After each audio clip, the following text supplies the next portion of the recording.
राज्य सरकार 2 वर्ष पूर्ति अवसर में ओडिशा आसुछंती प्रधानमंत्री नरेंद्र मोदी। ए अवसर में ओडिशावासी को नुआ योजना और प्रकल्प भेटी दे पारंती प्रधानमंत्री। एथिपाई सरकारी स्तर में आरंभ हो जाइछि जोरदार प्रस्तुति। विभिन्न विभाग में केउं प्रकल्प केउं पर्यायर रहिछि तार रिपोर्ट मध्य मगा जाइछि। किछि नुआ योजना मध्य आरंभ हेबो। आसंता जून 12 रु 22 2 वर्ष पूर्ति उत्सव पालन हेउतबारु एही समय मध्यरे गोटिए दिन आसिबे प्रधानमंत्री। राज्यवासी को 2 वर्षर उपलब्धि कहिबे। एथिसह आगकू सरकार विजन कौन रही ताहार मध्य तथ्य रखिबे। ए अवसर में राज्यवासी उद्देश्य किछि नुआ योजना मध्य भेटी दे पारंती। 2 वर्ष पूर्ति अवसर में राजस्व विभाग आम गाँ आम तहसिल योजना आरंभ हेबो। राजस्व मंत्री कहिसेंति कि 2 वर्ष भितरे 2 कोटी 6 लाख लोकंक पाखरे पहुंची राजस्व सेवा। यह सरकार बड़ उपलब्धि। राज्य बीजेपी सभापति मनमोहन सामल कहते ओडिशा को 1 नंबर करने को चाहते प्रधानमंत्री। ओडिशा रे डबल इंजिन सरकार हेबा परे पुंजी निवेश बढ़ी।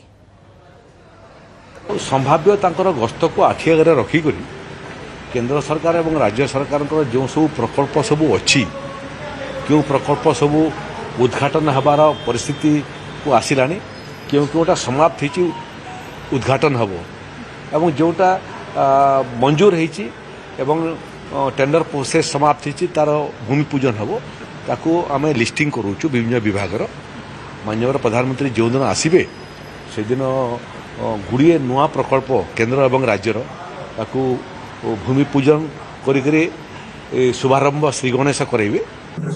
निश्चित भाव में यदि प्रधानमंत्री आसवे निश्चय कार्यकर्ता केवल उत्साह बढ़नी साधारण लोक विश्वास उत्साह बढ़।